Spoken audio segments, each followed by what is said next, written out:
Good morning my dear students, welcome back. आज हम हिंदी में लेसन नंबर 11 पढ़ेंगे।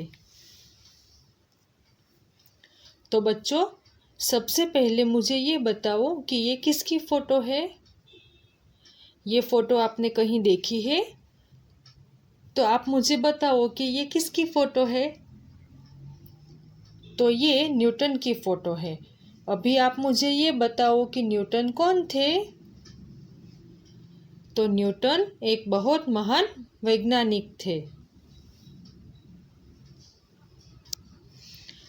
बच्चों, आज हम जो लेसन पढ़ने वाले हैं वो न्यूटन के बारे में ही है। Lesson number 11, Isaac Newton. तो बच्चों, मैं लेसन पढ़ती भी जाऊंगी और साथ ही साथ आपको समझाती भी जाऊंगी। Lesson number 11, Isaac Newton. तुम रोज यह अनुभव करते हो और देखते हो कि पृथ्वी प्रत्येक चीज को अपनी ओर खींचती है। न्यूटन ने सबसे पहले पृथ्वी की इस शक्ति का पता लगाया और उसे वैज्ञानिक आधार देकर गुरुत्वाकर्षण नाम दिया। उन्होंने प्रकाश की गति को नापा, नक्षत्रों की गति समझी और गणित की गुत्थियां सुलझाई। तो बच्चों, आप लोग हर रोज़ ये अनुभव करते हो और आप कहीं ना कहीं देखते भी हो कि पृथ्वी प्रत्येक चीज़ को यानी कि कोई भी चीज़ को अपनी तरफ खींचती है। यानी कि आप अपनी रूटीन लाइफ में ऐसे अनुभव भी करते हो और देखते भी हो कि पृथ्वी कोई ना कोई चीज़ अपनी ओर खींचती है। तो न्यूटन ने सबसे पहले क्या करा था? तो न्यूटन ने सबसे पहले पृथ्वी की इस शक्ति का पता लगाया था और उसे वैज्ञानिक आधार देकर गुरुत्वाकर्षण नाम दिया था। तो आप लोग जब अभी थोड़े बड़े हो जाएंगे तो मैथ्स में आपको ये गुरुत्वाकर्षण का जो है वो चैप्टर पढ़ने में आएगा, बराबर। तो न्यूटन ने सबसे पहले क्या करा था? तो न्यूटन ने सबसे पहले पृथ्वी की इस शक्ति का पता लगाया कि पृथ्वी कोई भी प्रत्येक चीज़ को अपनी तरफ क्यों खींचती है, उसका पता लगाया और उसे वैज्ञानिक आधार देकर गुरुत्वाकर्षण नाम दिया। फिर उन्होंने क्या किया? तो न्यूटन ने प्रकाश की गति को भी मापा और नक्षत्रों की गति को समझा और गणित की गुत्थियाँ यानी कि गणित की समस्याएं भी सुलझाई। तो न्यूटन ने सबसे पहले क्या किया? गुरुत्वाकर्षण, पृथ्वी की जो शक्ति थी उसको गुरुत्वाकर्षण नाम दिया। फिर उन्होंने प्रकाश की गति को मापा और नक्षत्रों की गति को समझा और गणित की गुत्थियाँ यानी कि समस्याएं सुलझाई। आज का विज्ञान उसी की खोजों पर खड़ा है। विज्ञान के अधिकतर नियम न्यूटन के ही बनाए हुए हैं। न्यूटन को जाने बिना विज्ञान की बातें अधूरी रह जाती है। वह सही अर्थ में विज्ञान जगत के पिता है। आज का जो विज्ञान है यानी कि आज का जो साइंस है वो न्यूटन की खोजों पर ही खड़ा है और विज्ञान के बहुत सारे नियम यानी कि ज़्यादातर नियम न्यूटन के ही बनाए हुए हैं। और अगर आपको साइंस की, विज्ञान की अच्छी तरह से जानकारी चाहिए तो पहले आपको न्यूटन को अच्छी तरह से समझना चाहिए। अगर आप न्यूटन को अच्छी तरह से जानोगे तो ही आप विज्ञान के बारे में अच्छी तरह से जान पाओगे। और न्यूटन जो है वो विज्ञान जगत के पिता है। क्यों पिता है? क्योंकि साइंस जो है वो न्यूटन की खोजों यानी कि न्यूटन के नियम पर ही चलता है। न्यूटन का जन्म एक गरीब परिवार में हुआ था। उसके पैदा होने से पहले पिता की मृत्यु हो चुकी थी। घर में वह था और उसकी माँ। तो न्यूटन का जन्म कैसे परिवार में हुआ था? तो गरीब परिवार में हुआ था। और न्यूटन के पैदा होने से पहले ही यानी कि न्यूटन का जन्म हुआ उससे पहले ही उसके पिता की मृत्यु हो चुकी थी। न्यूटन के घर में कौन थे? तो न्यूटन और उसकी माँ दो ही थे।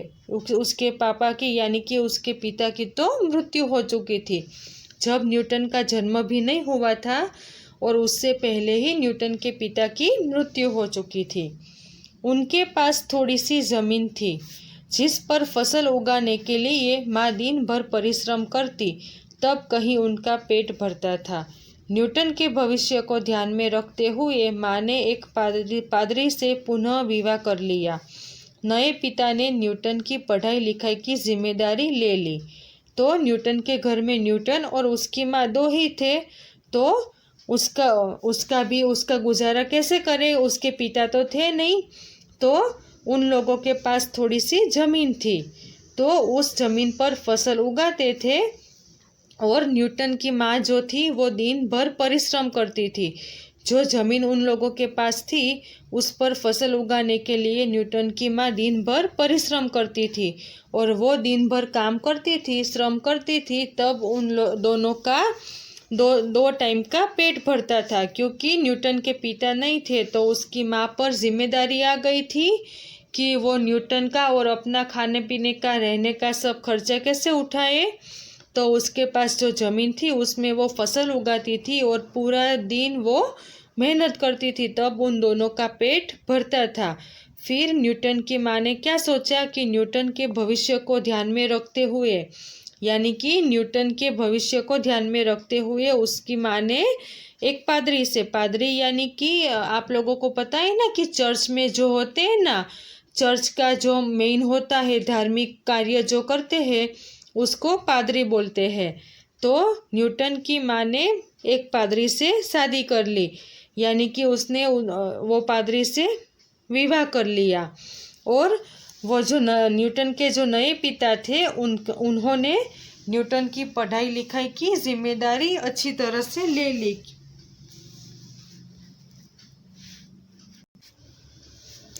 तो न्यूटन की माँ ने उसके भविष्य को ध्यान में रखते हुए एक पादरी से शादी कर ली, और न्यूटन के जो नए पिता थे उन्होंने न्यूटन की पढ़ाई लिखाई की जिम्मेदारी ले ली। न्यूटन बाल्यावस्था से ही सीधा साधा था। वह शर्मीला था, कम बोलता था और शोर से घबराता था। खेलकूद में उसकी रुचि कम थी। हथौड़ी लेकर ठुक ठुक करना, मिट्टी के घर बनाना और उल्टी सीधी चीज़ें बनाना उसे भाता था। तो अभी न्यूटन कैसा था? न्यूटन बाल्यावस्था से ही, यानी कि बचपन से ही वो बिल्कुल सीधा साधा था, शर्मीला था। न्यूटन थोड़ा शर्मीला था और वो बहुत कम बोलता था। और शोर यानी कि ज़्यादा बड़ी बड़ी आवाज़, तो वो आवाज़ यानी कि शोर से घबराता था। और न्यूटन की खेलकूद में उसकी रुचि, यानी कि खेलकूद न्यूटन को कम पसंद था। न्यूटन को क्या अच्छा लगता था? तो हथौड़ी लेकर ठुक ठुक करना, मिट्टी के घर बनाना और उल्टी सीधी चीज़ें बनाना उसे अच्छा लगता था, भाता था, यानी कि अच्छा लगता था। तो न्यूटन बाल्यावस्था से ही, यानी कि बचपन से ही बिल्कुल सीधा साधा था, शर्मीला था, वो कम बोलता था और बड़ी बड़ी आवाज़ यानी कि शोर से वो घबराता था। और खेलकूद भी न्यूटन को कम पसंद था। न्यूटन को क्या अच्छा लगता था? तो हथौड़ी लेकर ठुक ठुक करना, मिट्टी के घर बनाना और उल्टी सीधी चीज़ें बनाना उसे अच्छा लगता था। 6 साल की अवस्था में उसने स्कूल जाना प्रारंभ किया।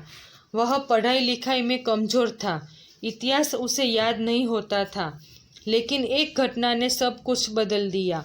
तो न्यूटन जब 6 साल के थे तब उन्होंने स्कूल जाना प्रारंभ किया, यानी कि स्कूल जाना शुरू किया। और न्यूटन पढ़ाई लिखाई में कमज़ोर थे, वो इतने ज़्यादा मतलब होशियार नहीं थे, और इतिहास तो उन्हें बिल्कुल याद ही नहीं रहता था। लेकिन एक ऐसी घटना घट गई कि जिससे न्यूटन का सब कुछ बदल गया। कक्षा में पहले नंबर पर पास होने वाला बालक एक दिन न्यूटन से उलझ पड़ा। उस दिन से न्यूटन ने ठान लिया कि उसे पीछे नहीं रहना है। वह मन लगाकर पढ़ाई करने लगा और कक्षा में सदा प्रथम आने लगा।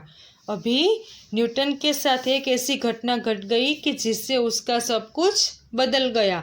तो क्या थी वो घटना?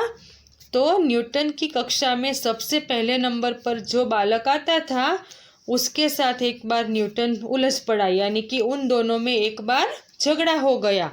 और उस दिन से न्यूटन ने क्या ठान लिया कि अब मैं पीछे नहीं रहूँगा। तो उस दिन से न्यूटन मन लगाकर पढ़ाई करने लगे और वो कक्षा में सदा प्रथम आने लगे। तो बच्चों, आप देखो कि जो न्यूटन पढ़ाई लिखाई में कमज़ोर थे, इतिहास तो उन्हें याद ही नहीं रहता था। पर एक बार एक मतलब जो क्लास में फर्स्ट रैंकर था, जो प्रथम नंबर पर आने वाला बालक था, तो उसके साथ न्यूटन उलझ पड़े, यानी कि उन दोनों के बीच कुछ प्रॉब्लम हुआ।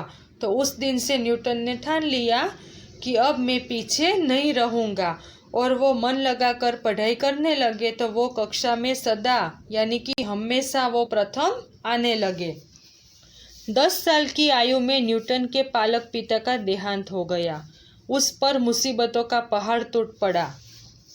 माँ फिर से खेतों में काम करने लगी, उसे भी साथ जाना पड़ता था।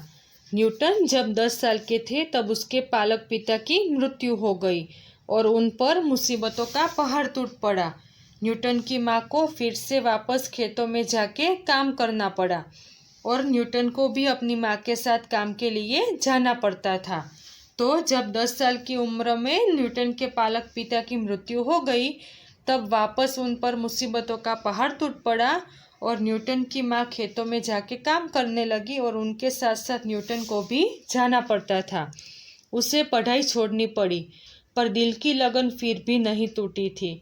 सप्ताह में एक दिन उसे काम से शहर जाना पड़ता था। वह बहाने से अपनी माँ की सहेली के घर पहुँच जाता, अलमारी टटोलता और किताबें निकालकर उन्हें ध्यान से पढ़ता। अभी न्यूटन की माँ खेतों में काम करती थी, तो उसके साथ न्यूटन को भी जाना पड़ता था और इसी वजह से न्यूटन को पढ़ाई छोड़नी पड़ी। पर न्यूटन की पढ़ाई के लिए जो लगन थी वो तो बिल्कुल नहीं टूटी थी। न्यूटन ने स्कूल छोड़ दी थी, पर उसकी लगन जो थी वो बिल्कुल टूटी नहीं थी और न्यूटन को सप्ताह में एक बार अपने काम से शहर जाना पड़ता था। तो जब वो अपने काम से शहर जाना पड़ता था, तब वो क्या करते थे, तो तब वो अपनी माँ की सहेली के घर जाते थे और वहाँ उनकी अलमारी टटोल कर उनमें से किताबें निकाल कर वो ध्यान से पढ़ते थे। उसके मामा उसकी लगन से प्रभावित हुए। उन्होंने उसे पढ़ाने की जिम्मेदारी ले ली, खेती का काम बंद करवा दिया। इस तरह न्यूटन घर पर ही पढ़ने लगा। 1 साल पश्चात उसे दोबारा स्कूल भेजा गया। तो न्यूटन के मामा ने देखा कि न्यूटन अभी इतनी मुश्किल के वजह से पढ़ नहीं पाता है, पर फिर भी उसकी लगन नहीं टूटी है। तो न्यूटन के मामा उसकी लगन से प्रभावित हो गए और फिर उन्होंने न्यूटन को पढ़ाने की जिम्मेदारी अपने पर ले ली और न्यूटन से खेती का काम बंद करवा दिया। और अब 1 साल के लिए न्यूटन घर पर ही पढ़ने लगा और 1 साल के बाद उसे वापस स्कूल भेजा गया। 12 साल की आयु में न्यूटन ने एक हवाई चक्की बनाई, फिर एक घड़ी बनाई जो पानी से चलती थी। न्यूटन जब 12 साल के थे तब उन्होंने एक हवाई चक्की बनाई। आप लोगों ने हवाई चक्की देखी है ना? तो जब न्यूटन 12 साल के थे तब उन्होंने एक हवाई चक्की बनाई और फिर एक घड़ी बनाई, पर वो घड़ी कैसी थी कि वो घड़ी पानी से चलती थी। न्यूटन ने जो घड़ी बनाई वो घड़ी पानी से चलती थी। इस यंत्र में पानी एक बर्तन से दूसरे में गिरता था, इससे सुइयाँ घूमने लगती थी। वह घड़ी बिल्कुल ठीक समय देती थी। एक दिन न्यूटन ने अजीब तरह की एक पतंग बनाई। कुछ कंदील बनाकर उसमें रोशनी जला दी और उसे पतंग से बांधकर उड़ाया। इस तरह सारे शहर में न्यूटन की धूम मच गई। न्यूटन ने एक घड़ी बनाई जो पानी से चलती थी। वो कैसे कार्य करती थी? तो ये यंत्र में पानी एक बर्तन से दूसरे में गिरता था और इसकी वजह से सुइयाँ घूमती थी और जब सुइयाँ घूमती थी तब वो समय दिखाती थी और ये जो घड़ी थी वो बिल्कुल सही समय दिखाती थी।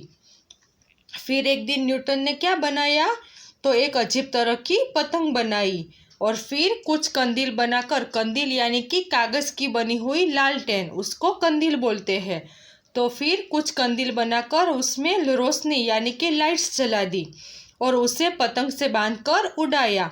यानी कि न्यूटन ने क्या किया कि अजीब तरह की पतंग बनाई और कुछ कंदील बनाकर उसमें लाइट्स जला दी और पतंग से बांधकर उसे उड़ाया और इस तरह सारे शहर में न्यूटन की धूम मच गई। बच्चों, आप लोगों ने उत्तरायण में टुक्कल चढ़ाते हुए देखा होगा। टुक्कल में हम क्या करते हैं कि पहले पतंग चढ़ाते हैं, फिर पतंग की डोरी से टुक्कल में लाइट चलाकर टुक्कल में लाइट चालू कर कर फिर हम पतंग की डोरी से बांधते हैं ना, और उसको भी पतंग के साथ साथ हवा में उड़ाते हैं। तो बिल्कुल वैसे ही न्यूटन ने किया था। तो न्यूटन के सारे शहर में न्यूटन की धूम मच गई। वह इसी तरह की जोड़ तोड़ करता रहता था। जिस काम में लग जाता उसे पूरा करके ही छोड़ता। उसकी बचपन की यह आदत बहुत काम आई। इसके बल पर न्यूटन ने बड़ी बड़ी खोजें की। न्यूटन था वो कुछ ना कुछ जोड़ तोड़ करता ही रहता था। न्यूटन कुछ ना कुछ जोड़ तोड़ करते रहते थे, और जिस काम में वो लग जाते थे वो काम वो पूरा करके ही छोड़ते थे। न्यूटन ने एक बार जो काम अपने हाथ में लिया, जब वो कार्य पूरा होता तब ही वो छोड़ते थे। ऐसे बीच में ही अधूरा कार्य वो छोड़ते नहीं थे। और न्यूटन की बचपन की यह आदत थी, वो उसे बहुत काम आई, और इसके बल पर ही न्यूटन ने बड़ी बड़ी खोजें भी की। न्यूटन की जो आदत थी कि जो कार्य में वो लग जाते थे वो पूरा करके ही छोड़ते थे, तो और वो कुछ ना कुछ जोड़ तोड़ करते ही रहते थे। तो यही आदत के कारण वो उन्होंने बहुत बड़ी बड़ी खोजें की। गणित की कई शाखाएं निकाली, विज्ञान की पेचीदा बातों को स्पष्ट किया, और उनको गणित के सिद्धांतों से सिद्ध किया। न्यूटन का नाम विज्ञान जगत में सदा अमर रहेगा। तो गणित की कई कई शाखाएं भी निकाली, और विज्ञान की पेचीदा यानी कि जो अटपटा होता है ना, मुश्किल होता है, तो कॉम्प्लिकेटेड होता है, उसे पेचीदा बोलते हैं। तो विज्ञान की पेचीदा बातों को यानी कि जो अटपटी बातों थी उससे स्पष्ट किया, और उसको गणित के सिद्धांतों से सिद्ध किया। यानी कि न्यूटन ने क्या किया, तो न्यूटन ने गणित की कई शाखाएं निकाली, और विज्ञान की जो मुश्किल बातों थी उससे स्पष्ट किया, और उसको गणित के सिद्धांतों से सिद्ध भी किया। न्यूटन का नाम विज्ञान जगत में सदा अमर रहेगा। तो न्यूटन का नाम विज्ञान जगत में सदा अमर रहेगा। क्यों अमर रहेगा? कि पूरा का पूरा विज्ञान है वो ज़्यादातर न्यूटन के नियमों पर ही चलता है, इसलिए न्यूटन का नाम विज्ञान जगत में सदा अमर रहेगा। Thank you.